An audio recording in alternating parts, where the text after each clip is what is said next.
Greetings and salutations, fellow seekers of the truth. It's Tiki here. And BlueDragonFive. And while we certainly understand your curiosity moving forward and listening to my comrade and I discuss the heinous circumstances that befell the Baudelaire orphans in Netflix's A Series of Unfortunate Events, we must warn you that the details found within said conversation are not for the faint of heart.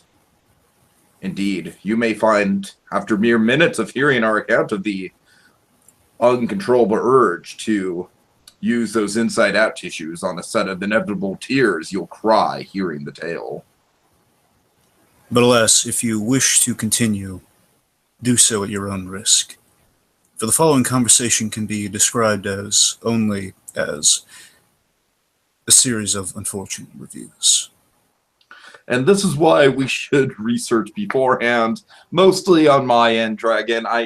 That was not the strongest we could have done. I think you mean rehearse beforehand, not research. I think we're pretty well researched. I think we're well researched. I don't know. I watched this. I watched this episode, both these episodes once before going on air. So hopefully, anyways, how you doing, folks? We're back with another short form recap show on the So You Want to Be an Imagineer channel. This is something we've been wanting to get to since it dropped in 2017. I would wager to say, Dragon, this is probably the first big event of 2017, the first big pop culture event. It is not a movie. It is not a regular television show. It is a Netflix, I would call it a miniseries, Dragon. I would probably call it a miniseries, classified as a miniseries. Oh. Well, would you count Stranger Things as a miniseries? Yes. Well, I guess it counts. I'm just saying it's like kind of every more two on the episodes. short form. I'm just saying every 2 episodes essentially is a chapter, so it's kind of hard to tell. Well, regardless, miniseries series. It's Lemony Snicket's A Series of Unfortunate Events, the great Netflix show. Of course, an adaptation of the great Daniel Handler books under the surname of Lemony Snickett. Dragon, before we start, let's just get into some of our book nostalgia. I have a story for you. Do you want to have some story time? I'm all with Twitter, by all means. Okay. So I was a Harry Potter kid growing up, Dragon. I was a Harry Potter kid. Mm-hmm. I was way into Harry Potter in, let's say the 4th grade. The 4th grade, I had read probably Harry Potter and the Sorcerer's Stone, Harry Potter and Chamber of Secrets. And I knew there was this book, this series of books called The Series of Unfortunate Events. And it had this very distinctive art style to it, and also the very distinctive Dragon, the ruffled pages and everything like that, like the old style, churred pages. Yeah. And hardcover. Mm-hmm. And to tell you the truth, just seeing the book and seeing it pop up, of course, take a shot for every time we say book fair in the next 10 minutes, seeing it at the book fair and everything. At first, I was kind of I don't understand. I kind of didn't get the joke of what Snickett was going for. I was like, well, this sounds awful. It's just a bunch of bad things happening to these kids. Why would I want to read that? And then, Dragon, alas, I had read through Harry Potter's 1 through 3. Goblet of Fire had yet to hit bookshelves, so I decided to pick up A Bad Beginning. And Tiki, you may want to show the book now you're talking about it. Oh, yeah. Thank you. So I decided to pick up A Bad Beginning, Dragon, and I did not pick it up from the library. I did not buy it at a bookstore. I stole it from my classroom. Oh, I distinctly remember that. And then Dragon, I was so sucked into it, I went ahead and I bought a box set with the next 4, ironically enough, the series of books that we will be talking about through this series, which will be Bad Beginning, Reptile Room, Wide Window, and Miserable Mill. I had a box set with those 4, and so I had 2 copies of Bad Beginning, Dragon, including the classroom copy. You never brought it back? No, and I never brought it back. You still have it? I don't think so. It'll make the best prop ever. But alas, Dragon, I have one more element in the story, and that is Mr. Daniel Handler himself. So when I was about 13 years old, I distinctly remember Book 8 was being released, which was the Hostile Hospital for Series of Unfortunate Events. And my bookstore was having a petition well, not necessarily a petition, just kind of like a, hey, let's get a bunch of signatures and see if we can get Lemony Snickett in here. And I was like, oh, that would be amazing. But you know what? He's so big.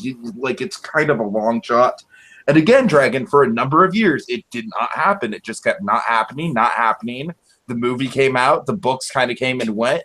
Handler kind of faded into obscurity a little bit. But then, alas, Dragon, one night in September of 2014, I was walking past that same bookstore, and I saw on the sign, on a window, Lemony Snickett, here tonight. You bet your ass I went into that bookstore, Dragon.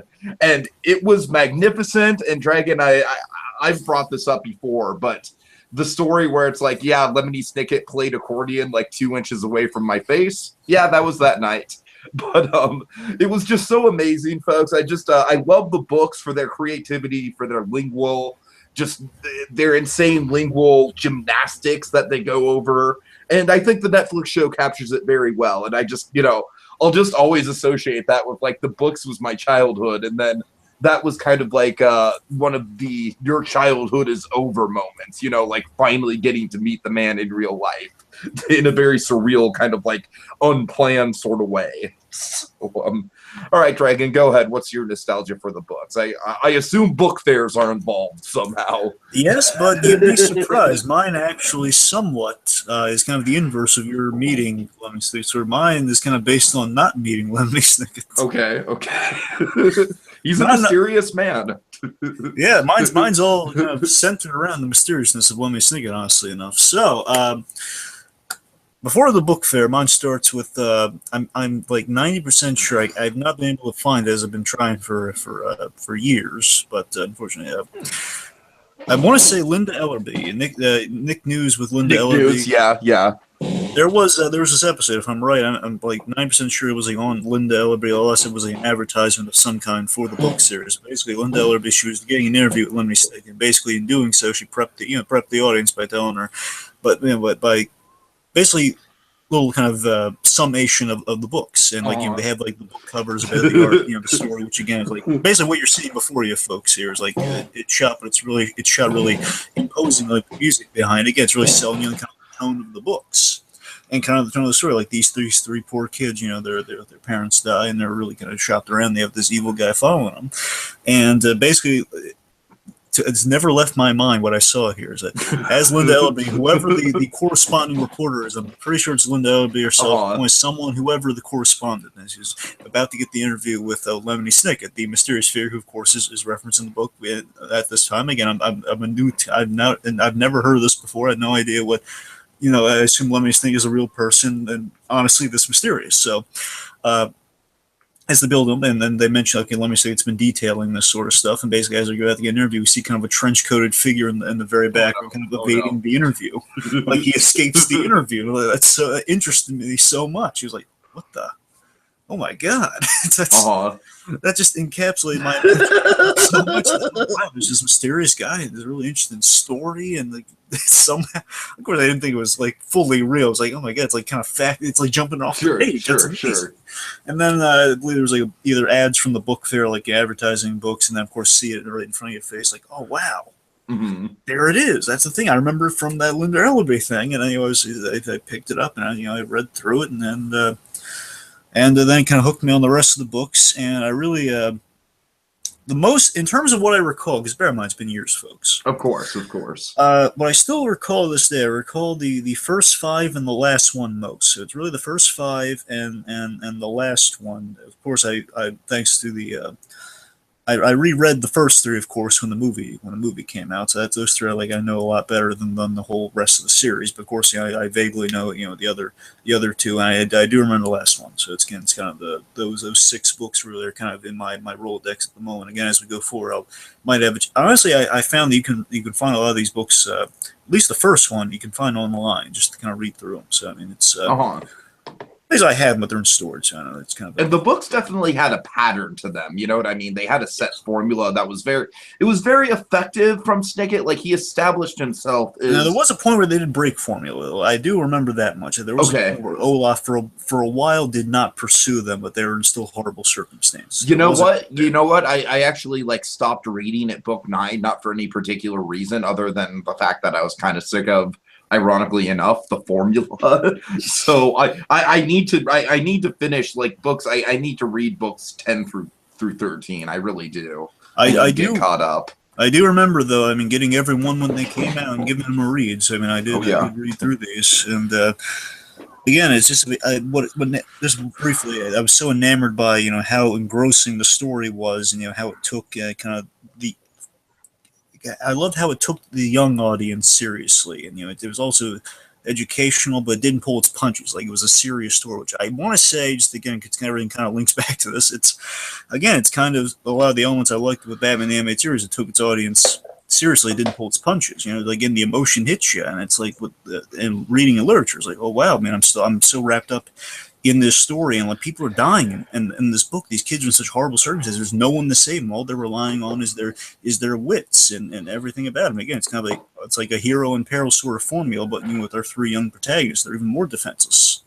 And again, I always loved how inventive and smart the Baudelaires were, and that's really just kind of the main things, I guess, with the crux of the series. Is I love how inventive and smart these kids were in the most horrible circumstances. Now, no matter how bad things got, they always found a way out of it. But then into the next mess, it's like it's like the ultimate. It's like the old school serials, but in book form. Mm-hmm. Yeah, totally. The whole like, oh, what will Count Olaf think of next, and how will the Baudelaire orphans get out of his next scheme? Find out next week on a series of unfortunate events. It's like, again, the great running through lines. Like, Count Olaf has done so many terrible things, yet he keeps eluding the authorities, and you see one of like the kids, you know, they get him, put him away, and it's like you want justice, like the kids want justice. Right. Okay, I guess, should we go through the background of the Netflix show? This is something you can probably cover more than I can. Yes. So, folks, here's the Cliff Notes. Here's essentially the backstory. So, without getting too much into the movie, which at some point I do hope we can get into the movie. At some point. It's maybe in preparation for season 2. Yeah, sure. That sounds good. It's our little inside baseball for the folks out there. So, essentially, here's the backstory. With this in the Tiki and I, just to make sure we go to this.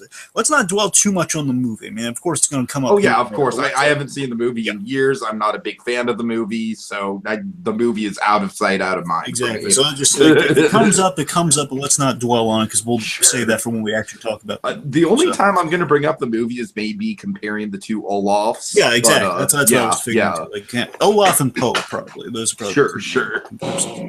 So, okay, essentially, here's what happened. So, in the creation of the while working on the original movie, working on the film in the 2004 film series, Lemony Snickett series of unfortunate events, the main two cogs in the wheel during that production were Barry Sonnenfeld and Daniel Handler. Of course, Daniel Handler being the author, being Lemony Snickett himself, and Barry Sonnenfeld, of course, filmmaker extraordinaire, you know, makers of Men in Black, of The Tick. You guys got a lot of credits on this bill.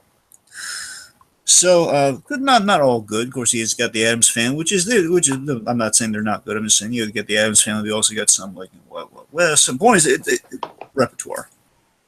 So he and Handler worked together on the film, and the studio, let's just say, made a series of odd choices. And basically, the main choice they starring made, Jim Carrey. Okay, to be fair, I love that marketing. I'm the exact opposite of you, Dragon. I found that marketing very obnoxious. But again, don't want to talk about anyway. The point is, it was right after the Jim Carrey casting. That's when things started to kind of go off the rails with the production, because basically was Handler not happy with that casting? Well, no, he was. I believe he was fine with it. Again, okay. I'll dive into it again. I don't think he had anything against it. My point is, Handler wasn't like bitter or anything. Here's that. Okay, just a second. Studio made some odd choices after the Carey casting. There was money issues. Basically, the Admira folks. This series. Here's a little fun fact about the series. This series, from what I've heard, is the most expensive Netflix production to date. Yeah, I believe that's so, and I think it really does kind of speak for itself. The money does kind of leave off the screen. It's a very vivid production. Exactly, and you can imagine even when making the movie on a budget, it's like instead of doing a series, you do a movie. I mean, they basically had to scale back the budget, which didn't help things. And eventually, I'm not quite sure on the circumstances. Basically, Handler bear in mind, he wrote specifically for Sonnenfeld's directing style, as we see here. Handler did write these episodes that we're about to go through, and Sonnenfeld directed a number of them, especially our first one we're going to dive into here. They wrote and directed both parts together.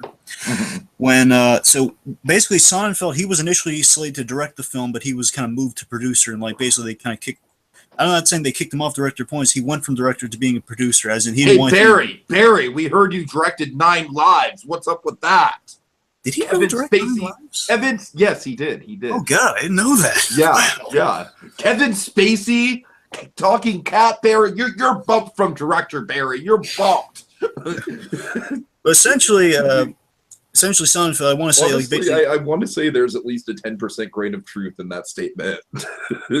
essentially, Sonnenfeld, he was kind of basically it was at a point where people, if they're not directing, they don't want anything to do with the movie, but they're still slated as executive producers. That's essentially what Sonnenfeld was moved to. Basically, there was fallout over the budget, and basically Sonnenfeld was just kind of tapped on as executive producer along with Handler.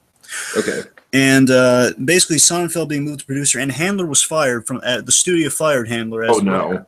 So again, he wrote the initial drafts. Again, Handler and Sonnenfeld, the two of them working together in the early stages. It's kind of funny you mentioned that, because I definitely think this has a lot of faithfulness to the original Handler text. I definitely think it kind of leaps off the screen in a number of ways. It makes all sense in the work, because again, he's writing these. These episodes are his babies in this case. So again, this is him adapting his work, which is a really cool thing going in the series. Basically, Handler was fired, and basically the two of them did not get to do the vision they set out to do.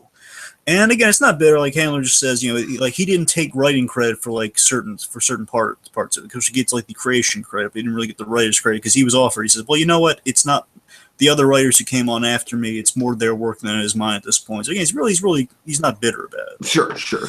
Last thing is that is what brings us to today. So Nick and Paramount, mainly Paramount, of course, owned the rights to a series of unfortunate events. So the movie, and of course, this is still a Paramount production, transcendentally.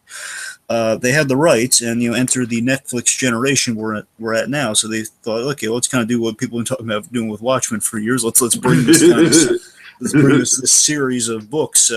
Let's bring series books to TV, or bring it to Netflix in this case. And they thought, yeah, okay, let's do it right. Let's do what went wrong in the production, which is, okay, let's team up Sonnenfeld with Handler as producer and directors. I mean, Dan Handler's also a producer, bringing in more of the executory kind of capacity, like he's overseeing as well as participating. He's kind of all hats. And again, most expensive Netflix show, but it shows in the production values. It's all come together. Again, this is the work that we can presume this is the work they wanted to do with the first movie. Oh yeah. Again, that's really all sure. That's how we got the Netflix show we got today. Okay, and then I guess for the summary of The Bad Beginning, Dragon, do you want me to take it? I could try. Well, I mean, I could do it if you want. Go ahead. It's just you took the background stuff too, so. Well, you'll lead us through characters. I'll lead you through characters. Fair enough. Sounds good. All right, so folks, here's The Bad Beginning in a nutshell. And the story was also represented in the Netflix show we're about to tap today. So, the Baudelaires spend the morning on Briny Beach at the request of their parents. Mr. Poe informs them that their mansion caught fire and their parents have perished in the fire. Mr. Poe, following the will and testament of the Baudelaire parents, takes the children to their quote-unquote closest living relative. Oh boy.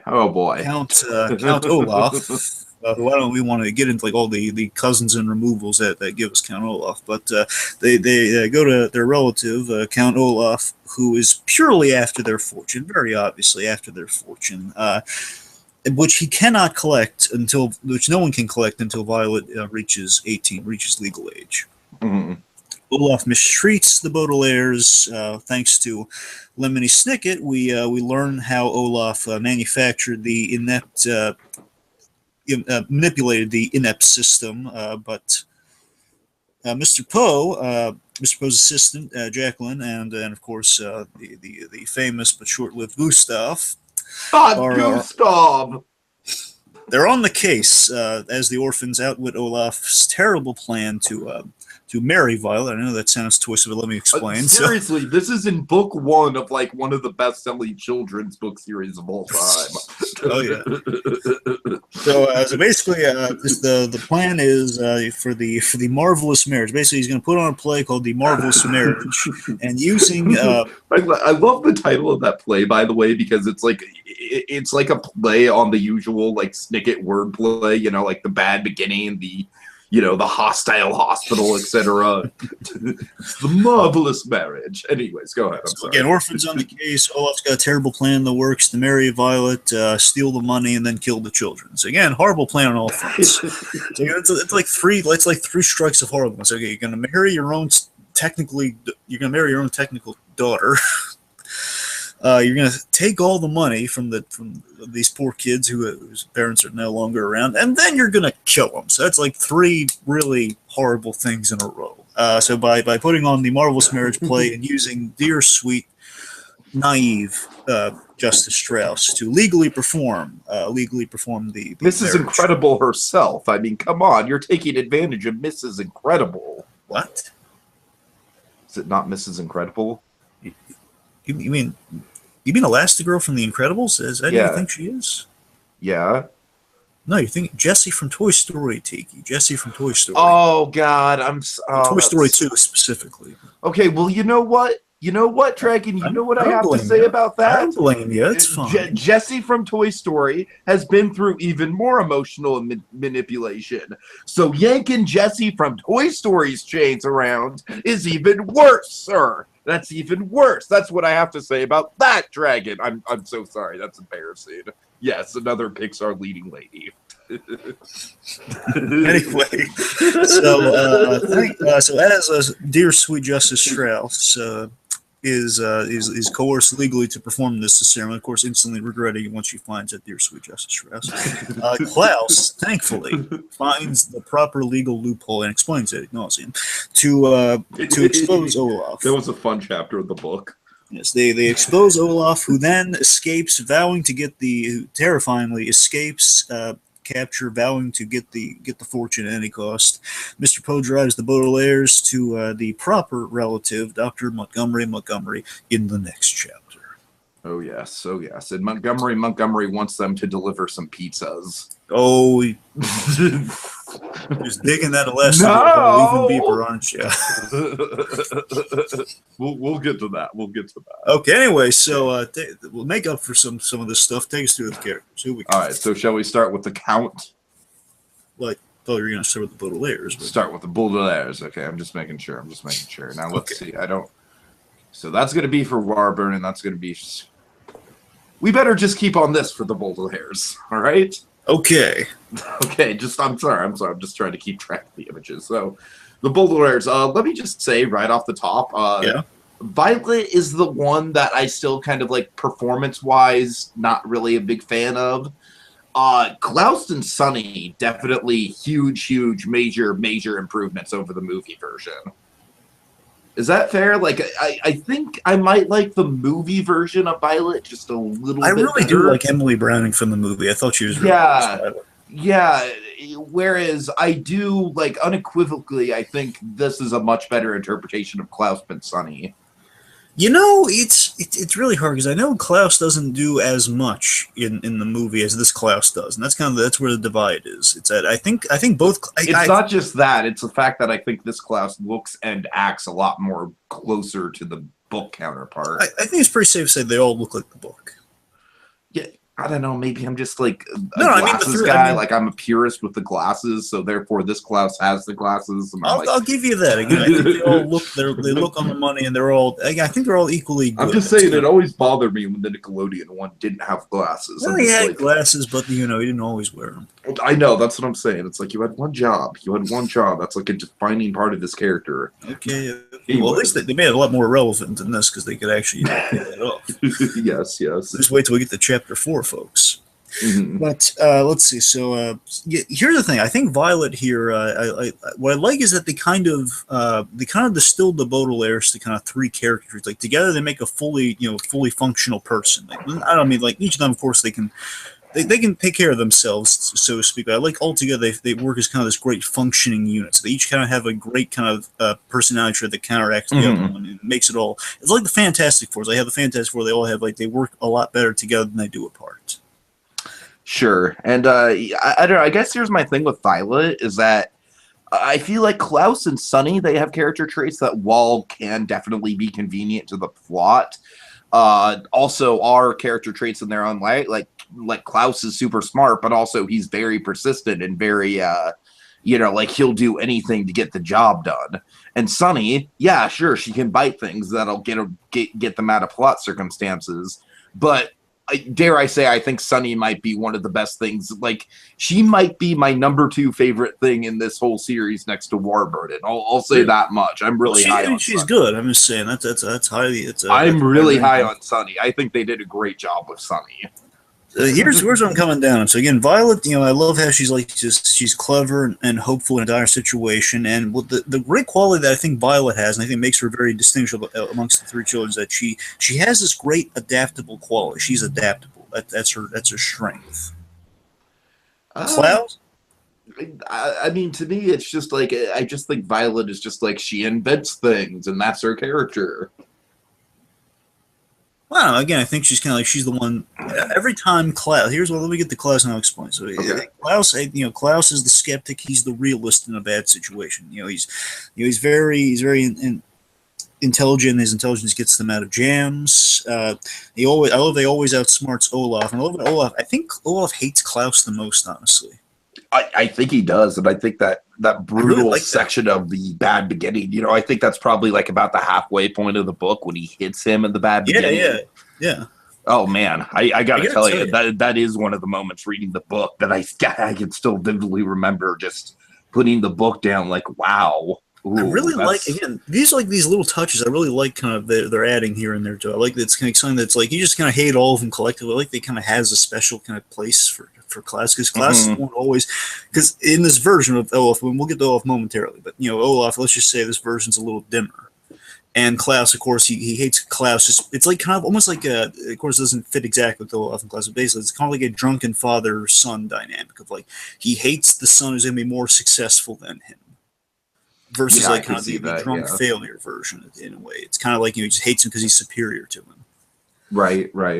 Of course, Klaus, I think, absorbs the most punishment, as we see through the rest of the chapters. Klaus gets a lot of punishment. He's always at risk at various points. Of course, the very famous slap, and of course, later on in chapter 4, a lot of punishment happens Klaus's way. Sunny's more just she's kind of the plot device, and there's Olaf's kidnapped Sunny. I don't know. It's like, look, she's good. I'm just saying, Sunny's not the deepest. She's not the deepest character or anything. I just really think she's well executed for how difficult of a character she is to pull off in the first place. But I do like the comparison between Violet and Klaus, and Violet's hopeful, and she's like saying, "Hey, this is better than nothing." Where Klaus is like, "No, this is not better than nothing." Again, they have like Violet's she's trying to bring the hope, where Klaus just bring the realism. No, I guess my problem with Violet is definitely just in the performance. I just don't like. She just doesn't convey a lot of emotion either way for me in her scenes. At least in these first 2 episodes when I'm rewatching them, it's. Well, I don't know, Drake. It almost kind of feels like it has a Wes Anderson vibe, like she's intentionally emotionless. Well, it's funny, Tika. Actually, they're kind of directly going for a Wes Anderson vibe with the show. Okay, well, you know what? If they are going with a Wes Anderson vibe, then I can see kind of like the creepy, emotionless kid quality for Violet. That's kind of what I'm getting. I don't know. The moment that really sells that creepy, emotionless kid for me is when she has like the rocket pack or whatever it is that's like lifting her up. Yeah, that is kind of a very eerie shot. Yeah, you know what I mean? And she's just got that flat look on her face, like just exactly like the look on her face in this picture right now. Just, Well, you gotta remember, of course, let's be fair to her, she's experiencing a lot of terrible things, and she shouldn't be in this position at all to have to rescue her sister dangling in a bird cage. I mean, come on. Right. Well, let me try to make this point. I think this might be it. I might have hit upon something here. Could it be that I think Violet gets more like Violet still feels like the lead in the movie, where here I think Klaus is more the lead of the children. I mean, I definitely think plot. It kind of varies from book to book, but I definitely think Klaus is definitely a lead in at least 2 of the 4 books, I would say. That's fair. that I'm we're just saying, like, covering. just in the series here, like, it seems like, Violet. It seems like, Violet had more to do in the. She seems like kind of the not patriarch, but she's kind of the leader in the movie. I mean, I would say definitely in the book, she's the main character through and through, like throughout Yeah, of course. everything. That's what I'm Yeah, saying. That's again, some of the movie kind of again without mentioning it too much. I'm just saying again, just Violet being kind of in charge, like the book. Like you said. I don't know, because remember Violet's the oldest. That's another reason why she would be kind of in the leader. of course. Well, too. But I'm just kind of getting that vibe. I'm just throwing it out there as like a devil's advocate. Maybe that's why. Maybe that's why Violet's just. I think she's good. I just think she needs more to do. Which now we're talking about. Realize, yeah, she doesn't really get a lot to do here and there. She's kind of more as the. She feels like the plot device you kind of described Klaus to be. To me, that's what it seems. It's funny. I didn't try to describe Klaus as a plot device. I was trying to describe Violet as a plot device. No. I don't know. It's a long day. Let's see. Sonny, I love that Sonny's the voice of the audience. So again, I love these two are like in the story of being kind of a counter opposites. Like okay, like the hopeful and realistic. Here you have someone who's like the voice of the audience, of just spelling it out in subtitles. Like, yeah, this guy's a horrible monster. Why is no one saying this? Right. She has a very useful ability. The thing that kind of bugs me, but there's not much you can do about it, is I wish she was a little bit more. She's not as developed as I would have liked, and that she's not as like. If I remember, she gets most of her character development comes within the last 3 books, and they do some really intense stuff with her character in the last 3 books. Like, here's the thing: it's like one thing that the movie did. I like that Sonny, in addition to just kind of saying that, hey. She sells the lines. I like her. She's kind of spelling things out and just having these great kind of witty kind of lines that are in subtitle. But I like that she had like she would like bite people back. She didn't bite Olaf or she didn't really stick up for herself as much. I kind of like that quality, Yeah, I hear what you're saying. That's really the only thing. But to be fair, I mean, Sonny's very hard to adapt. I mean, I think the look they adapted perfectly, but it's just kind of. I definitely think the look is spot on, and I think the attitude in general. I mean, I see what you're saying. Like, yeah, maybe she should have fought back just a little bit more, but I definitely think they got the spunk of her character down pretty well. Yeah, I'm not crazy about sometimes how they shoot the her biting things. I will say that I'm not crazy about how they shoot that all the time. All right. Sometimes it looks a little too fake to me. At the other, so like when she's biting the rock in the beginning, like we sort of cut from behind her, like. Mm-hmm. Yeah. Anyway, so let's get to the man, the myth, the Harris. Oh God. Your beloved not that guy. Not that guy. This guy. Dragon. This guy.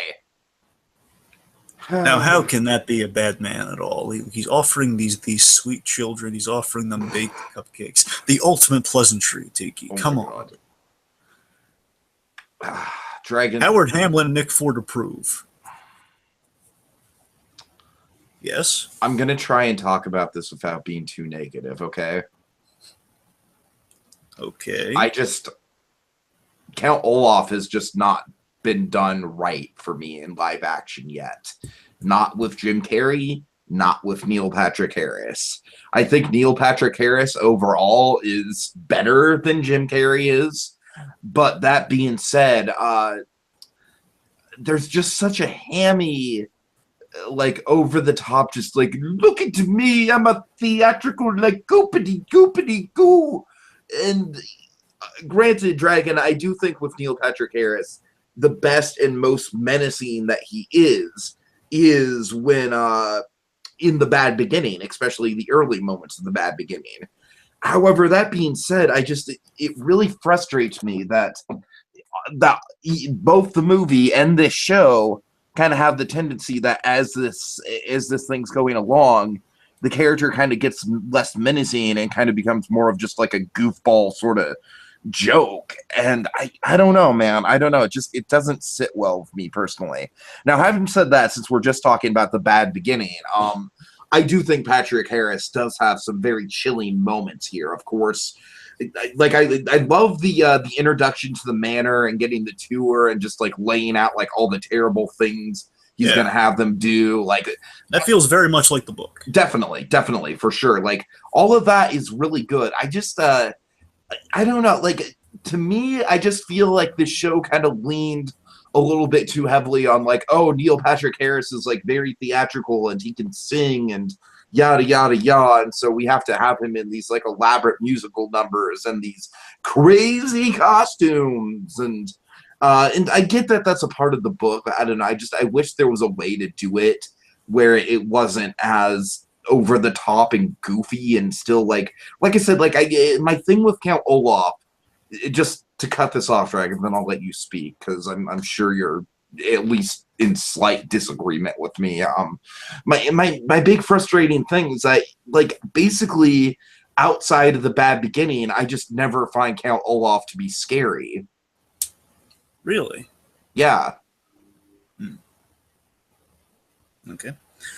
Well, here's the thing, T. I am in agreement with you to an extent. I understand absolutely where you're coming from. I think you're absolutely right in many respects. However, here's the thing. First and foremost, I think we can agree that he looks perfect. He looks just like the book, and it's an amazing. Much better than Jim Carrey, I'd say.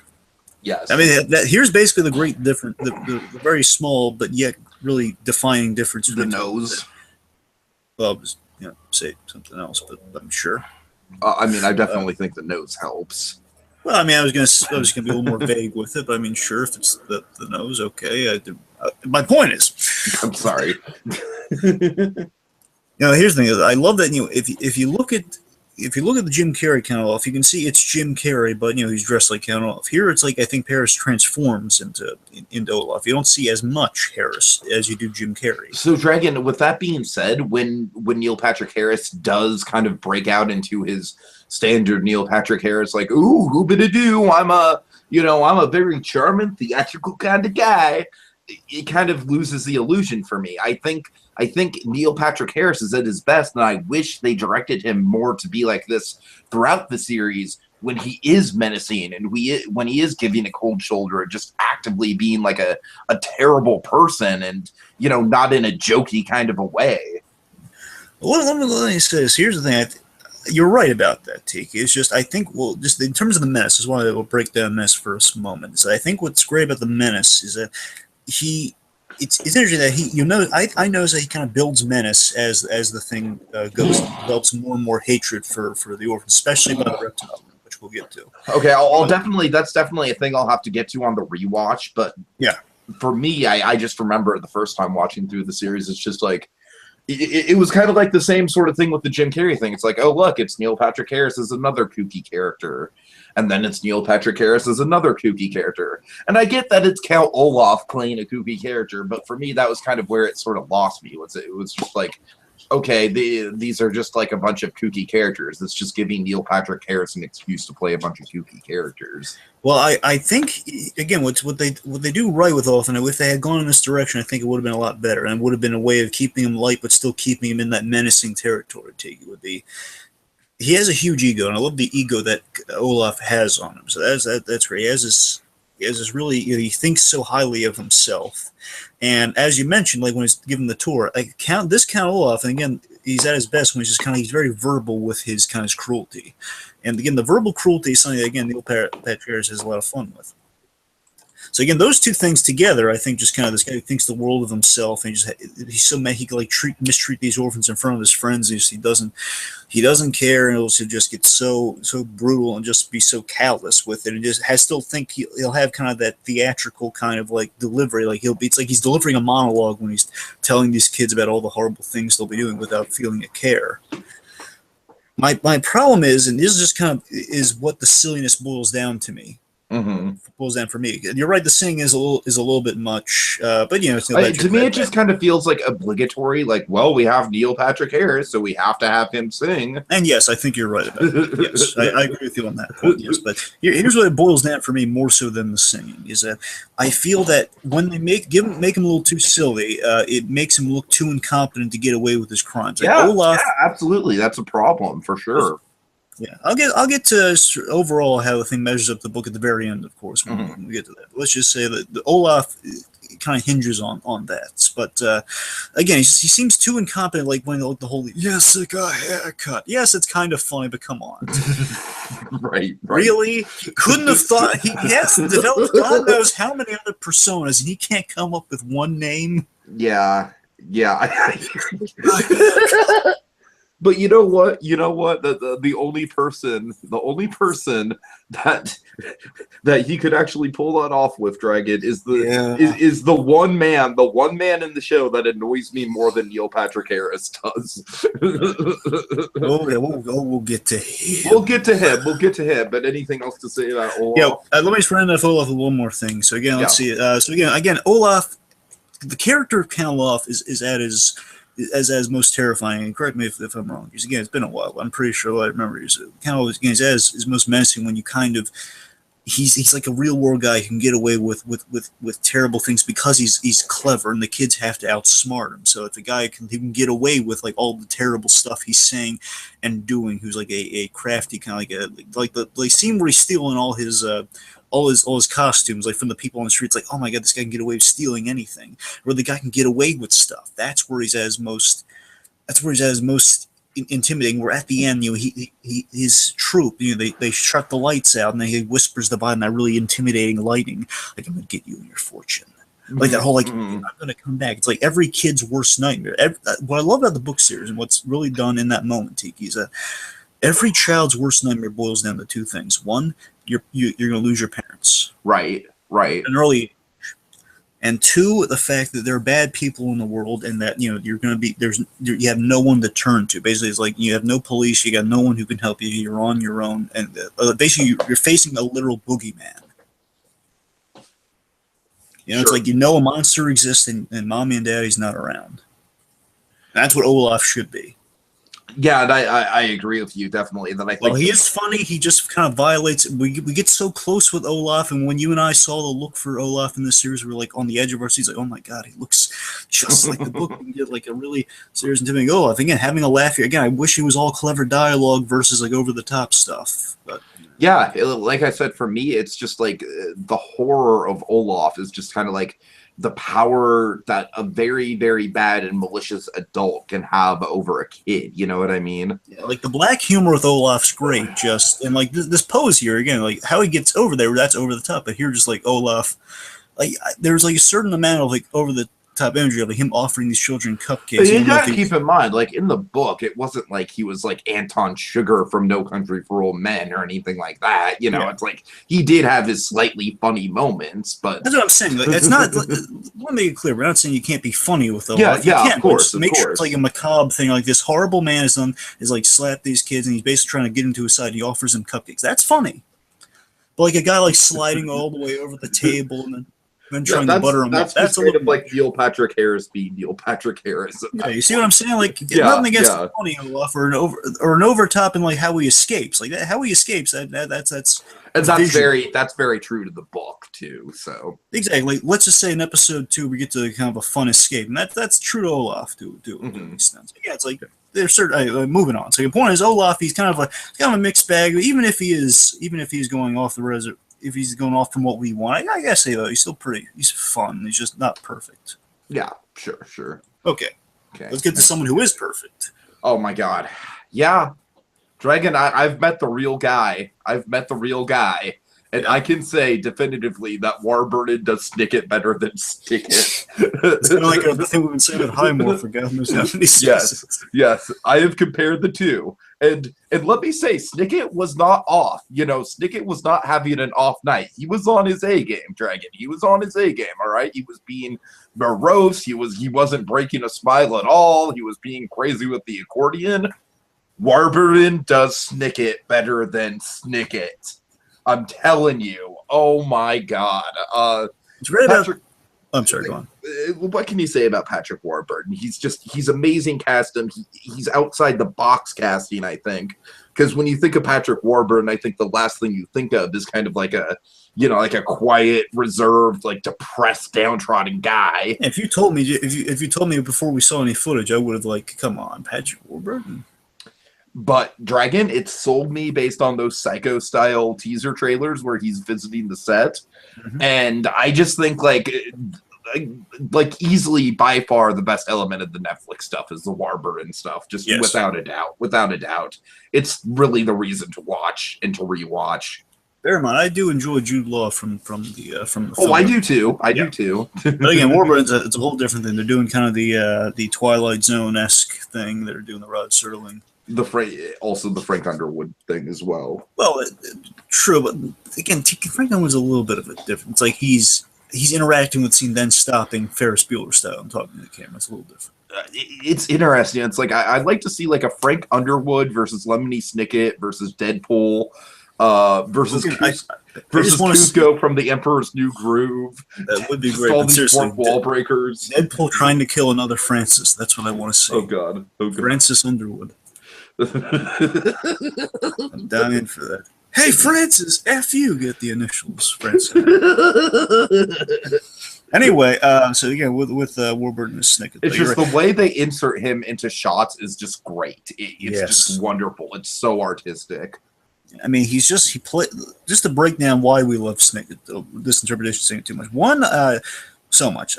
One, just I think the way you've compared, like he does Snickett better than Snickett. I think the reason for that is because he plays the fictionalized Snickett to perfection. He Absolutely. Basically, the man embodies the fictional Snickett character. Now, Daniel Handler, of course, doesn't really look like Daniel Handler, but he embodies the fictionalized character of Lemony Snickett. Sure. He's wonderfully deadpan. He's our wonderfully deadpan curator of the story.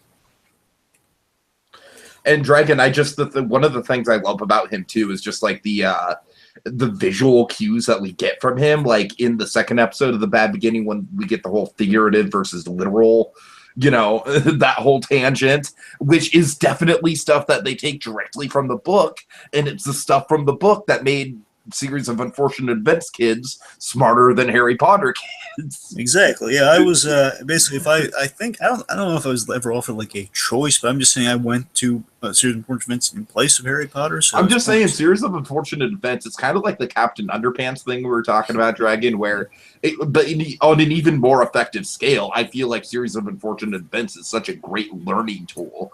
It really is it just sucks you into language in such a captivating way, especially for young people. Exactly. And what's great about just how he's used in the series here is that he never hinders the story, which is the kind of perfect use of a narrator. Like, for example, the narrator from Powerpuff Girls, like he just says pointless stuff, but it's hilarious. It's like he never says anything that helps or tells us about the story. He just says like right. And here we have the play where like this guy is giving us the information we know. He's also teaching some fun life lessons on the side. And, he's very in the delivery. I love how he's. There's one moment in particular, Dragon. One moment in particular. I won't spoil it, but I will say it comes in episode 7. Oh, I love that moment. You know what I'm talking about. It's my favorite moment of the entire first season. Oh, okay, God, I can't wait to get to that. I'm just saying, Dragon. I'm just saying. I'm putting the flag down now, folks. When we get to the 4th episode of this podcast, oh yeah, we're gonna break that down. Anyway, I can't wait to get that. That's so good. Anyway, but yeah, so what's so great about the performance here again, even though he's playing it deadpan, like he's so dedicated to telling such a depressing story because it's his duty, and you see kind of the dedication on him. And again, he's doing dedication, and yet he just doesn't want to do it, but he has to do it. And it makes for this great thing where again he's not emoting, but I love that it's coming through the performance that you see. I'm not crazy, right? Mm-hmm. No. The man is like he's hurt by what. And again, when we get to that moment, the best moment is that moment. Yeah. I know folks are doing. I don't mean to be cryptic, but it's the best example of what we're talking about. Is where this man is truly. That's why he basically you understand why he warns the audience so much because it's a truly sad story. He doesn't. Basically, we've always heard that, and let me say in the books and everything, we've always had this bits. Okay, it's like a fun play. I'm like, hey, don't buy the book. It's kind of that fun, like, okay, he's telling us not to read. Okay. Whereas they could have easily just been like throughout the whole series, like, please turn this off, watcher. Like make a lot of like Netflix fourth wall jokes and stuff like that. But they didn't go the easy route with it. They did it like they took the whole like Dragon. Like one of the things about Lemony Snickett as a character is that even if you haven't read the books, I'd say it's fair to say if you were like in school when these books were out, you've at least read the back blurbs of the books. And so you got that little taste of the Daniel Handler writing style as Lemony Snickett, like warning you not to read the book and everything. And so I feel like that whole voice is just such a permanent part of, like literature for this day's generation. Yeah, and it's like this. It's almost like a fun kind of like reverse psychology. Like, hey, don't Oh, read the it's book, absolutely reverse which makes us want psychology. to Yeah, read the book even further. It's of it's like so course. like everyone's gonna tell you, hey, read the book, it's good for you. Read the book, it's good for you. Like, no, seriously, this is a horrible story. You want to read No, this? no. The author's telling me it's gonna mess me up, man. So I think I'm gonna. Exactly. It's like the old R-rated movie principle of like, hey, no, you're not supposed to see this. I want to see RoboCop. I want to see it. Oh God. Oh God. It's again, he's been nursing this lonely pain in this ironic, emotionless way. He's playing it so honest to counterbalance the humor in the story, counterbalance kind of the ridiculousness and kind of the over the topness of the tone. And speaking of the over topness of the tone, Oh no. Is that the perhaps transition? should we, or should we just spend more time talking about the good stuff? I mean, we don't really have much time. All right, So I think all we right. Let's should. rip off the band-aid. But thankfully, we have some We have him in the assistance. background though, so he's in our thoughts. So let's just before we dive into the horribleness, then, just much like the real Lemony, let's just say again, folks, we don't want to talk about what's about to happen, but before we do, though, let's focus on a happy moment. So one of the best devices in this show, and I guess we'll get to this in prose as well, but I love how they introduce him in every segment. They also they put him in like appropriate stuff. So like he's on Briny Beach, which is like a deserted, like really kind of like run down beach. And like the most depressing beach, yeah, he's wearing the most kind of old timey festive outfit. He's just wearing the old style. He's wearing the old timey bathing suit. That the head to toe bathing suit. Yeah, it's hilarious. So we had this lovely image while he's just like casually going, and then basically introduces Mr. Poe. All right, Dragon. Warburton is by far the best thing about the show. And who's the worst thing? This guy. This guy is by far the worst thing about the show. He's the anti-Snickett. He's the anti-Warburton. Yeah. But I have a fun comparison for what he reminds me of, though. Though I think he's like a thin, inept Mark Bernardin from Fat Man and Batman. That's what he reminds me of. He's like what if Mark Bernardin was just a effing idiot? Oh God. He was just a bleeping stupid idiot, but he was well dressed. Oh man. And svelte. What Mark Bernardin was just stupid as all get up, but he was well dressed and he was svelte. Oh man. Okay. That's funny. Anyway, so we're going to start. So again, inept is going to be the operative phrase of this evening's programming, folks. Let me just make I can also say, just to add to the anti, he is also the anti-Timothy Spall, because my God, that man played this role so much better than this. I know, and then believe me, when we get to the movie, I'll highlight all the great qualities of Timothy Spall. I don't want to distract too much. Let's just say, and you know what the funny thing is, Dragon? Mr. Poe was actually one of my favorite characters in the books. Yeah. Well, oh, really? I really like the character of Mr. Poe from the books because I like how the character of Mr. Poe represents how even someone who's well-intentioned can still mess up and unintentionally cause pain in your life. And I think that's an important message that you need to learn. And I don't really think the book series, Mr. Poe, at any point ever had the Baudelaires. He never really put the Baudelaires at risk. I mean, he might have been. He never stupidly put him at risk. He was he's doing he's doing what kind of what's been ordered of him, and he's wishing him the best of luck. He's never just kind of like dangerously. If anything, he's kind of too overly trusting of people. That's like his character flaw. Oh yeah, well, whereas this guy is like a dumpster fire of character flaws. No, sorry, I meant this guy. This guy has like one of various flaws. If you're talking about this guy, oh boy, I don't know where to start. It's just he's one. First and foremost, I think the most accurate way.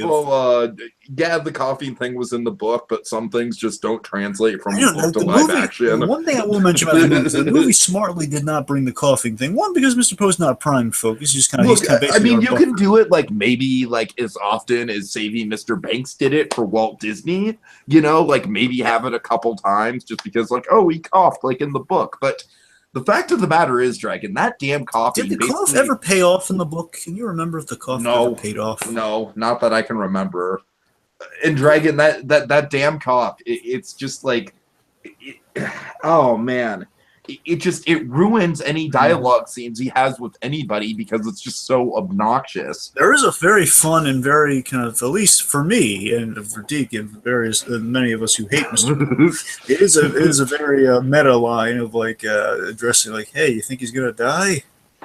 Right. which we'll bring up again. And so I'm just saying, good, I hate Mr. Poe. So again, plus because we liked versions of Mr. Poe. That's what makes us all. I really like the book version of Mr. Poe. I really like the Timothy Spall version of Mr. Poe. Yes, I very much enjoyed the Timothy Spall version. Oh, he's inept. He's frustrating. And here's what I kind of hit the wife. Can we talk about the wife? Oh well, just give me. I'm gonna bury that. Yeah. Makes me so mad. But before we get there, let me just kind of umbrella kind of the whole Poe clan here. Let me just say, I think what the key issue of Mr. Poe is just why he's so bad is because he's a representation of the world the Baudelaires are in.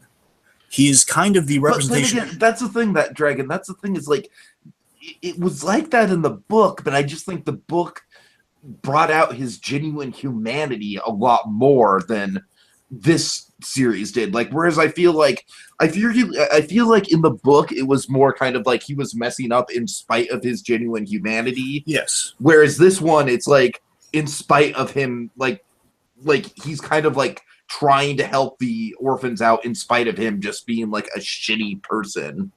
You want me to pitch you the best Mr. Poe we could have had here? Oh God. Ed Begley Jr. Seriously, tell me how cool an Ed Begley Jr. Mr. Poe. Okay, so let's break this down. So it's like when Mr. Poe is in cool mode, he's like just cool guitar playing boss Ed Begley Jr. But then like when he has to turn on Count Olaf, he can get into scary, angry Ed Begley Jr. mode. Oh yeah, like when he's yelling at the end of the bad. To be fair, as much as I detest Mr. Poe, I will say this: out of context, I do like the end exposition with Mr. Poe just saying like, and Jacqueline, you have your job back. That's like it's Poe who's not pissing me off, so I'll take that as a good Poe. Yeah, what it's kind of cool when he's just think about the whole bit where he's trying to call Jacqueline like over and over. It is ridiculous. I kind of like how they tie back into that through the narrative. It's kind of like a Pulp Fiction style thing. I do kind of like the idea of it. I think it wouldn't matter if we like Mr. Poe more, but idea that Jacqueline is basically our inept character. Again, regardless, Mr. Poe is somewhat inept, usually lovingly inept. But in this case, basically, my best comparison of Mr. Poe, mainly to the Timothy Spall example, is that he's kind of what if Pat Hingle Gordon was endearing. that is really my best. Yeah, pretty much. Gordon was more endearing. What if we cared about Pat Hingle Gordon? Oh, he tries. That's a really good comparison, Dragon. It's like we get the Batman and Robin. Oh, he tries. You're not going to get this comparison, I don't think, but you do like Elizabeth Banks, so I don't know. Yes, so I enjoy Elizabeth Banks very much. So Elizabeth Banks in The Hunger Games plays a character who is very much like Mr. Poe. She's very much a part of this like fucked up society that's bringing down the main character. However, much like Mr. Poe, at least the good version of Mr. Poe, she at least sees a lot of humanity in the main character and goes out of her way to help the main character, much like Mr. Poe. So that's like Effie Trinket from The Hunger Games is kind of another good example of a recent Mr. Poe-esque character, at least book-wise, that really worked. And Dragon, yeah, definitely Elizabeth Banks. I mean, if there's one reason for you to check those movies out, just watch the Elizabeth Banks scenes, if anything else. Well, that allows you guys to watch the new Power Rangers and God knows how many other films. You know what? If I ever do see, I'm gonna have to rewatch Dave by that logic. I don't want to rewatch. Let me make that clear. Dave is a wonderful movie with Kevin Kline. Meet Dave. That's the Eddie Murphy one. Yes, I want to make that clear. She's in that one. And while I do enjoy Elizabeth Banks in that film, I don't enjoy the whole lot of the other stuff. Fair enough. Anyway, seriously, folks, check out Dave if you haven't. That's a good movie.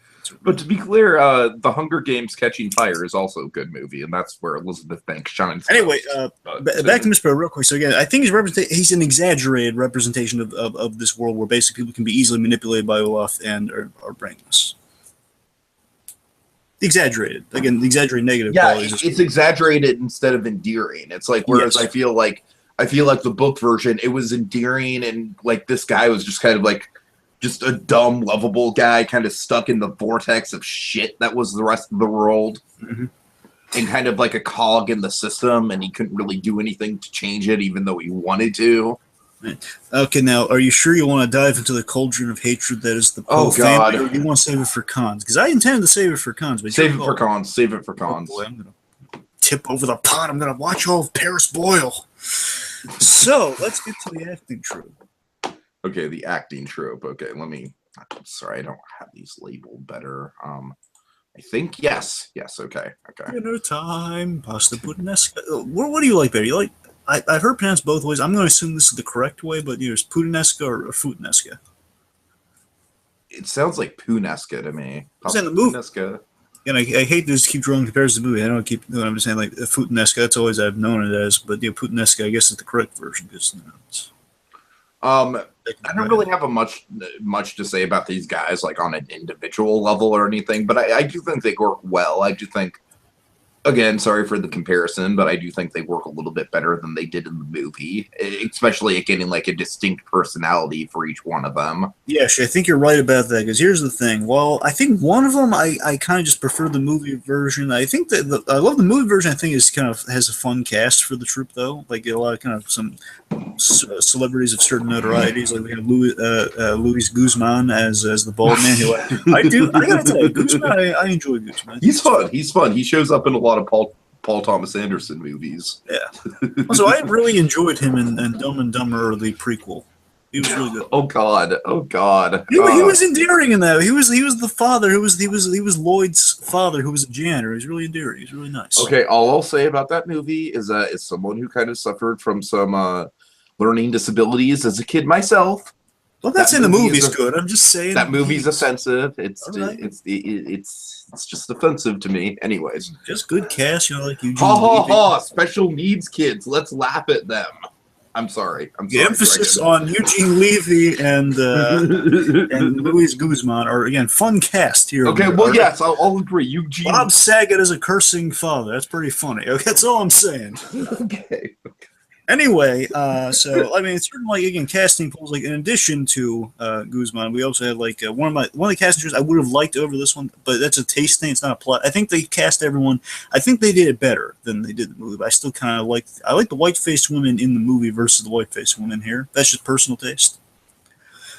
Yeah, I can see that for sure. I like what's her name? It's Jennifer Coolidge. I like Jennifer Coolidge, white-faced woman. She is pretty memorable, I'm just saying that's just my personal taste. But anyway, so let's just fire through this real quick. The Hook-handed Man, of course, is the best one. He's fun. He's great. Yeah, of course. I love the poker routine he has with Sonny.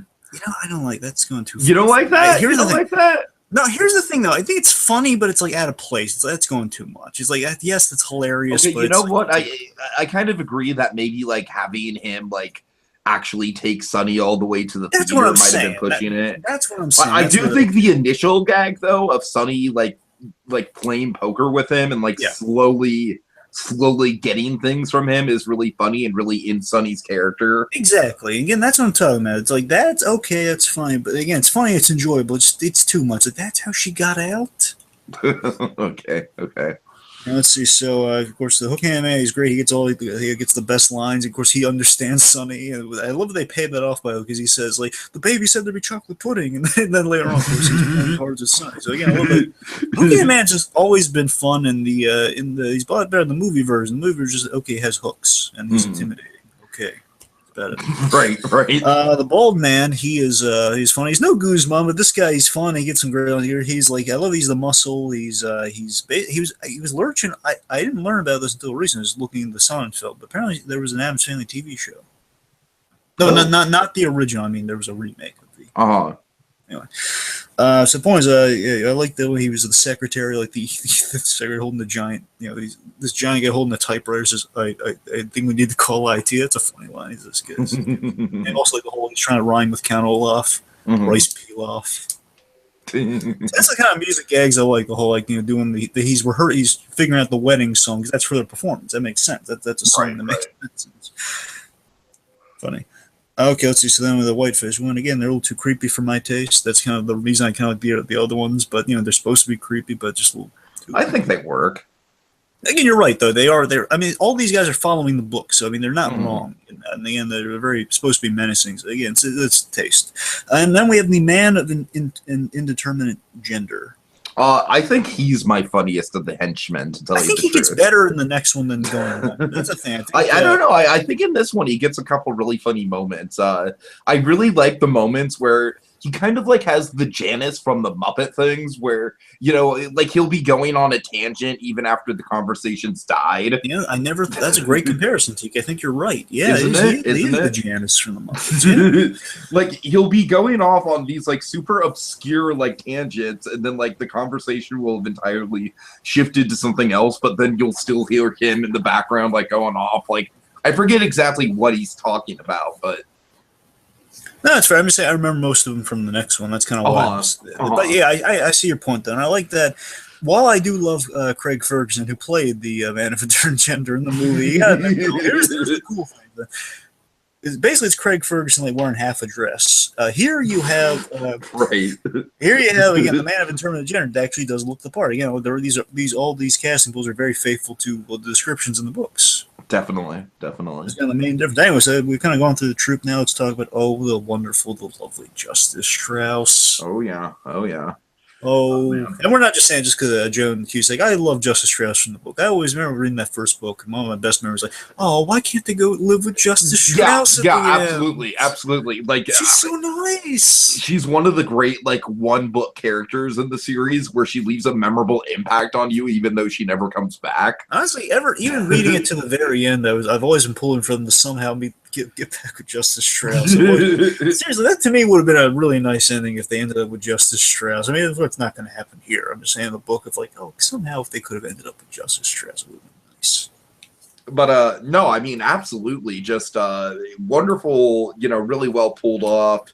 And I can kind of see the menace in, I mean, we were kind of joking about it earlier, but I can kind of see the menace in, in Olaf kind of luring her in with the promise of the theatrical career. Although granted, the line about like, what is it? Like, oh, you'll be a struggling actress in her 40s, barely making it. It's like, come on. But no, I don't know. I mean, there's not too much to say about this character other than she's just like a super nice person. I feel like she's a very, very effective misdirect, like almost kind of like a famous misdirect in current literature. Yes.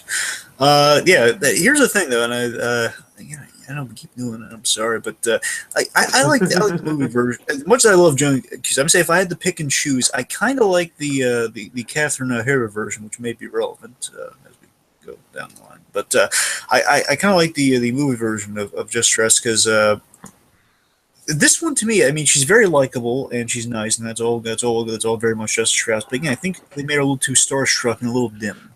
Yeah, I mean that is definitely like the one flaw you can kind of bring with the performance here is it's just kind of like she is a little too gullible.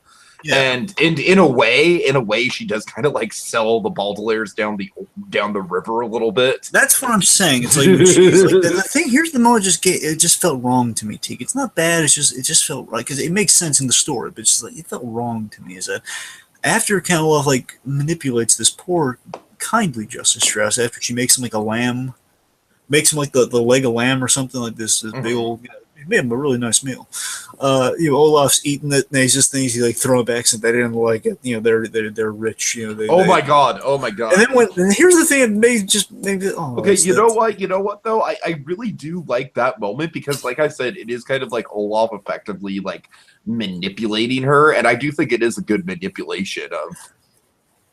I don't know. No, but here's the moment though. It's like when she's walking with the Baudelaires, and like the next scene, basically she's saying, "I heard you don't like lamb." It's like, oh, poor Justice. No, it's just no, it's a misunderstanding. Or the Baudelaires, correct her. Come on. And the Baudelaire, she's just like, well, yes, Count Olaf might not be what you're used to, but I hope in time you'll learn to get used to him. See, that to me that just feels like, oh, that's not right. It just feels so unclean. It just poor Justice. You just want to rescue Justice Strauss somehow, And I love she has great funny lines like the whole like the talking about the hummus in the beginning, and then I love it. She can cook, and I love it. She's talking about like I had dreams of becoming an actress, and I'm not married to anyone because I got involved with the law. It's just so darn. Joan Cusack was the perfect. Wants to have book babies. God, Joan Cusack was the perfect casting for Justice Strauss. I gotta say though. Dare I say the only person who would have been more perfect would be say it with me, Dragon, in 1, 2, 3. Vera Farmiga. But that would have been too painful. Though. That might have killed me. Oh my poor orphans! I love you, orphans. Come live with me. That legitimately might have killed me. Cookies and watch old movies. Like shaking the computer screen. No, no, go back. No, turn around. Kick Poe and then run. Kick him in the shin and run back to her.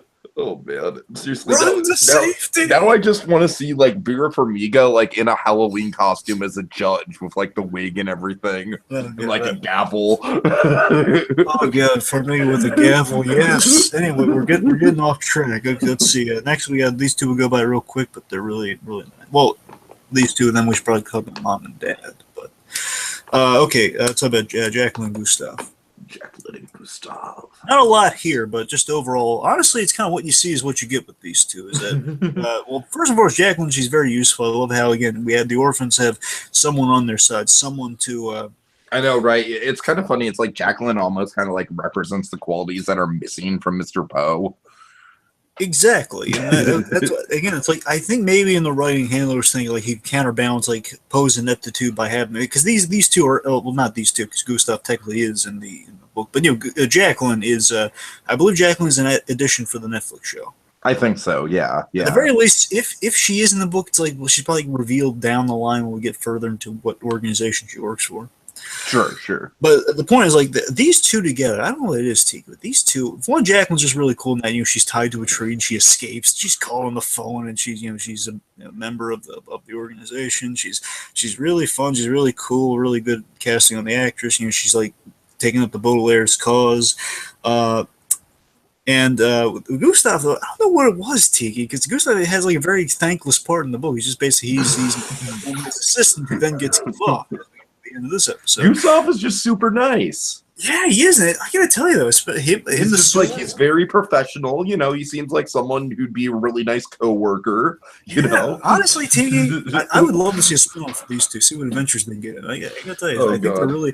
I don't know what it was. Is Gustav in his cool jacket down there doing like on the case to help the boaters? I want to watch that show. I really do, and they're really cool together. I hear you. That was so because I knew Gustav was going to get killed off. I didn't know when at the end of the episode. No, because I figured it was coming soon. I didn't know if it was going to begin the next one or not. But it's like, oh, and I freaking love the bit where the two of these just shows like a little bit of justice in the world. You know, when the two of them pull out the spy glasses, which are probably they're going to use like batons, and I love collapsible batons, by the way.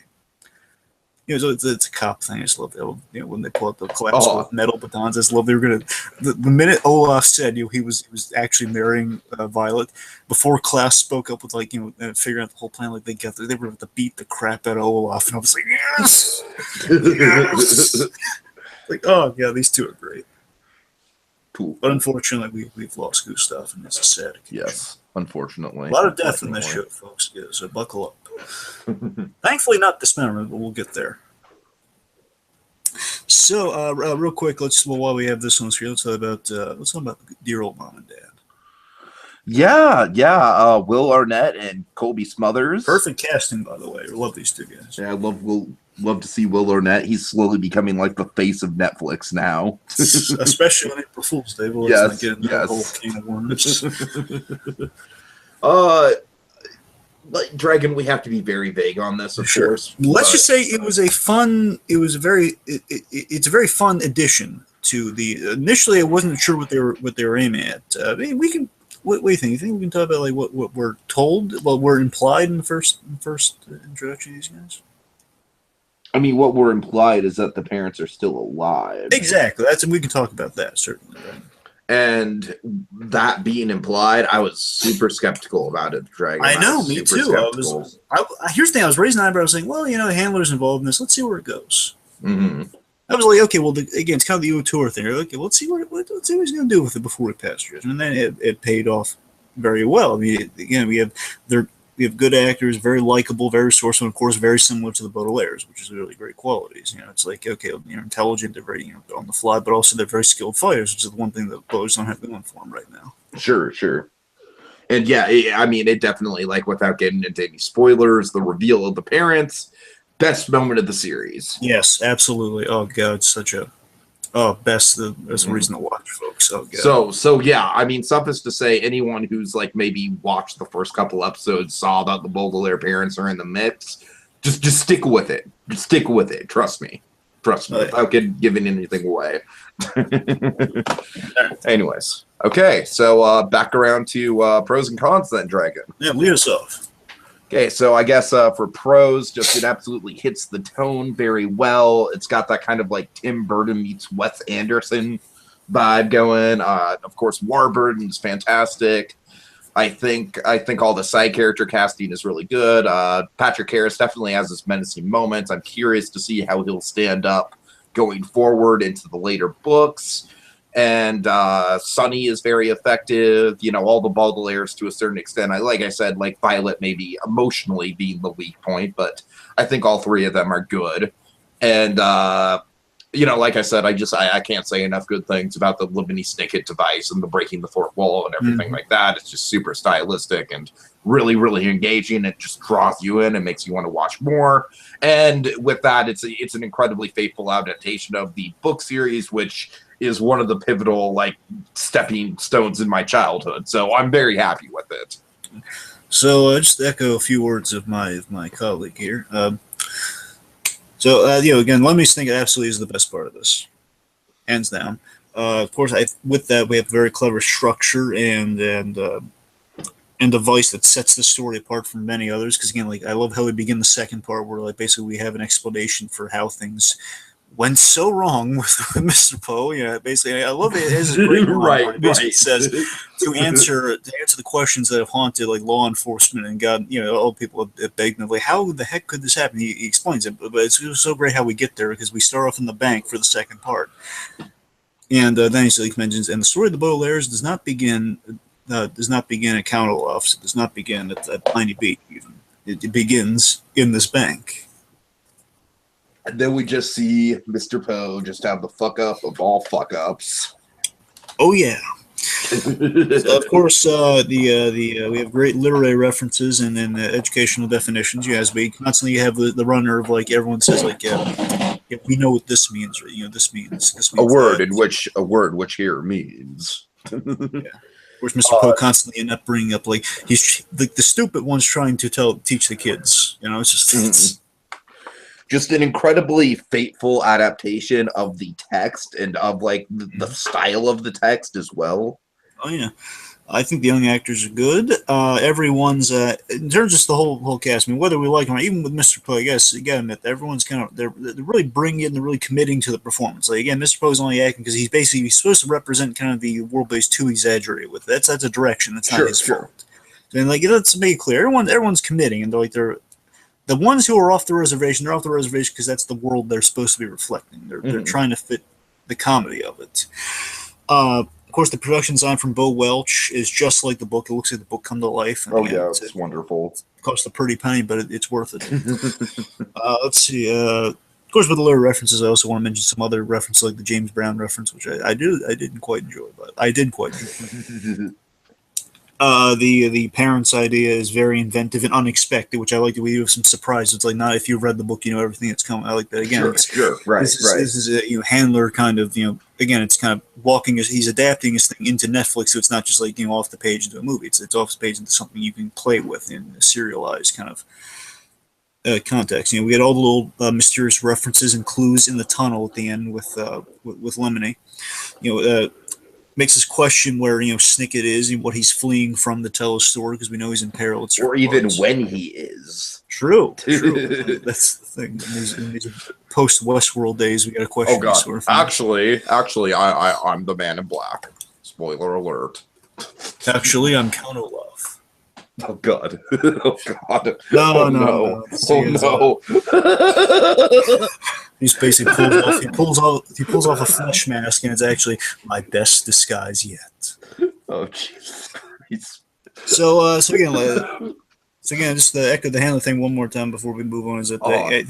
I love that we're changing and adding to the story without corrupting it. It's basically it's Handler adapting a story to streaming, to a streaming format, which necessitates certain things like running plot lines like Jacqueline and plot lines like Jacqueline, like Snickett, and like of course the unveiling a few clues in there, and of course the one of the big runners would be Baudelaire's, the Baudelaire parents or the parents. So moving on to let's move on to cons. Okay. Well, I think we said all we need to say about Mr. Poe, but let's talk about the delightful family of Mr. Poe. Family want to beat with a baseball bat. My God, I hate these people. Oh man, I hate them. No, seriously, I really don't like them. So yeah, the family they're horrible. I mean, I'll give the kids a pass just. No, don't give the kids a pass. Do you know what they said? I'm giving them a pass just because they're being raised by terrible people.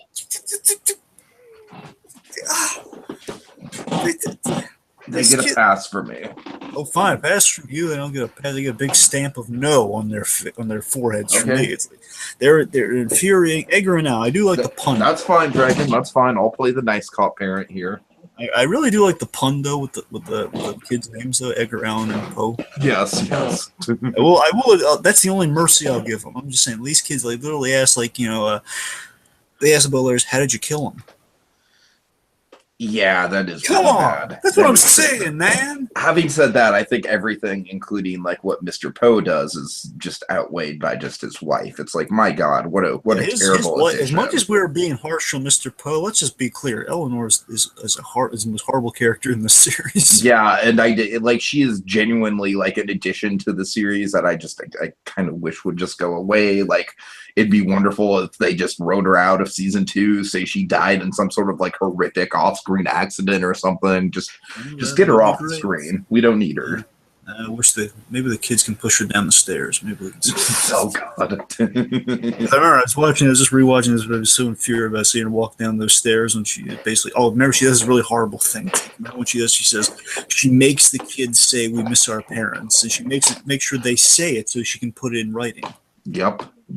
Such a horrible thing. After she said she left, is one of those. Oops, fall down the stairs, rickety stairs. Come on.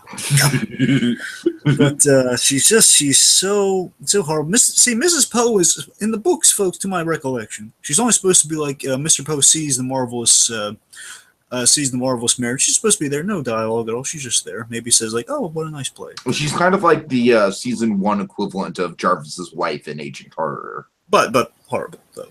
Yeah. I'm saying the book version. Oh right. So I'm sorry. Season 1. I forgot. I thought you were talking season 2. So yes, you're right though. Yes. Mm-hmm. But again, on the whole, just she horrible people, especially Eleanor. There was the bit with the kids and the mother. I think it'll be the last bit I mentioned before we just go off on tangent like how much we don't like her. Is the Baudelaires? They're there and Mr. Poe invites them. Basically, they have to stay before they can be taking the cow off or something. And one of the kids asks like the meaning of a word. Klaus tells him and says, "Nobody asked you," because of course the question is put to the table. So and that. He's just like, "Oh no, he's right. Nobody asked the Baudelaires." Mother, someone give me a rolling pin. Oh God. But just seriously, these are the most infuriating characters. Going to get a lot worse, and just she's 8 shades of horrible. Oh man. Okay, so let's see if we already kind of talked over like some of the more like over the top zany moments from Neil Patrick Harris, which in my opinion I think get worse over time. But you seem to have a different recollection of that, so we'll see who's right going forward. It's like if we didn't play Olaf against such incompetence or stripped out kind of the or if we stripped out the sillier dialogue, I think his menace would be more present. That's all I can Yeah, for sure. I think something. Like I said, I do think there is kind of like a weird sort of like Wes Anderson, like trying to be Wes Anderson, but not really succeeding to be Wes Anderson. I think visually they're Wes Anderson in places. Visually it's great, but I think just performance-wise is where it's off for me. It's like performance-wise, they're acting like a Wes Anderson movie, but I'm just like, nah, this isn't quite right. Especially when it comes to Violet. Of course, a little heavy on the musical numbers.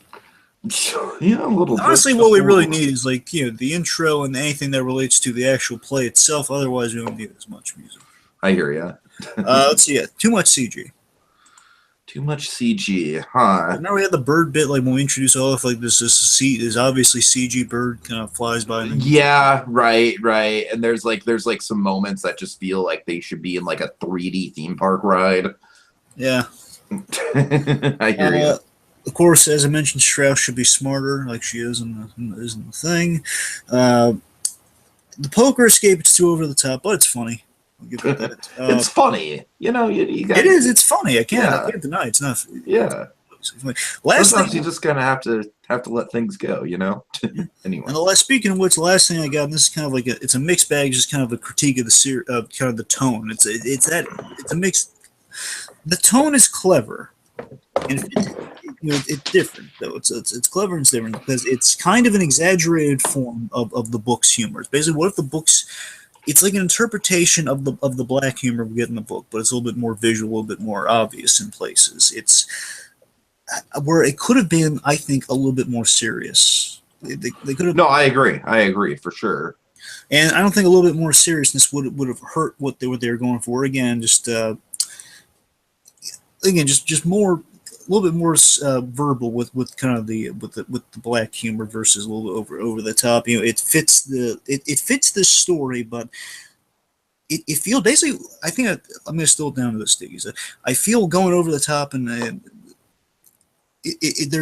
they're playing it safer by, okay, we're going to have some laughs in here, make sure people understand. Basically, echoing the tone of the movie here. We're going the safer route versus they went the safer route, making sure we have laughs in here, making sure Harris gets some funny stuff to do. That's the safer route. That's going to make sure. If they would have gone the really risky route, they just straight up wouldn't have had Harris as a funny character. Exactly. Except maybe like some quirky bits like here and there. You know what I mean? That's what I'm saying. If they had gone, they didn't go the braver route. I wanted them to go the braver route with adapting that scary lot from the book, but they know. I wonder how much the movie might have poisoned that in the conception. I don't know. Yeah. But it's, again, we can't blame everything on that, but it's a fair concern. It may have influenced things. But again, it's this is Sonnen. This is of course there's that Otier thing where it's Sonnenfeld and Handler's. It's Handler working with Sonnenfeld's sensibilities, which are consistent with the product here. These are very much like the Tick stuff that Sonnenfeld would do. It's very much kind of visual humor. It's deadpan humor. It's very much stuff he has done before in the Tick and Adams family. So it's all. It's kind of what it is. That's kind of the best way of summarizing it. It's either you're on board for the tone or you're not, but it's a little seriousness might have improved it. We don't know. Sure. So again, it's kind of a mixed bag. Okay, let's just get. Basically, this is also our final thoughts by it, which can I say how we feel in the whole, but also compare it to the book a little in the last segment. Okay, final thoughts comparing it to the book. I mean, honestly, I do think The Bad Beginning. It's not the best book out of the 4 books we're going to be covering. I do think the best book and the best section of these 4 is the reptile. Oh, I'm with you there, 100%. Okay. But having said that, for The Bad Beginning, I really do think this might be the most fateful of the 4 books that are adapted in season 1. Especially because of the menace of Olaf. Like I said, there are a couple silly moments here and there, but it is still very prevalent. And you do still get those kind of shocking, just put the book down with your hand shaking kind of moments with Olaf. And I like I said, Dragon, it's been a while since I've watched the series, so I'll kind of have to rewatch. But that's going to be one of the things I'm going to be looking for is if Olaf is actually going to be menacing. Of course, as we've kind of beaten over the head, book version of Mr. Poe is handled way, way, way better than this version of Mr. Poe, of course. Having said that, I think they adapted the Lemony Snickett text in a beautiful way. We've already kind of gone over that ad nauseum as well, but Patrick Warburton just does a beautiful delivery, and it's just worked in an incredibly clever way. A very cool sort of old timey ye old Deadpool fourth wall breaking kind of way. Ye old Deadpool. So funny, there actually is a ye old Deadpool. I'm not surprised. But yeah, I mean, I definitely think it's a good adaptation. Like I said, there's stuff that they throw into the other 4 or the other 3, I should say, that I have bigger problems with than this, and we'll kind of get to it piece by piece as we get through these. But overall, I do think in spite of some reservations and in spite of definitely like the Mr. Poe stuff in general throughout the whole series, it's a great way to start. And, you know, as someone who grew up with the book was a very important part of not, you know, of both kind of my coming of age as a young adult, you know, like coming of age as like a 12-year-old, you know, like a 10, 12-year-old reading the books. And then as a 21-year-old, 22-year-old meeting the man in person, really, you know, it really means a lot to me. And I do think the series did cover it. So, yeah, I'm satisfied. So, you know, refreshing myself in the first book before we went on, as I did, I kind of get my mindset, just kind of see how it compared to the book. You know, the first book, what I remember most, after refreshing myself, the first book really had going for it. What was really impressive about it is that the first book was far more streamlined than this episode. It was really to the point. Like it was purely the plot points of the episode, and you know, of course, they get the news about the parents. They go to Count Olaf. Not so. I honestly don't think we needed 2 episodes for each book. Exactly. This one honestly could have been done in one, but then again, the Marvel's Mary basically if they do like some episode, like some shows, do like an extended pilot episode.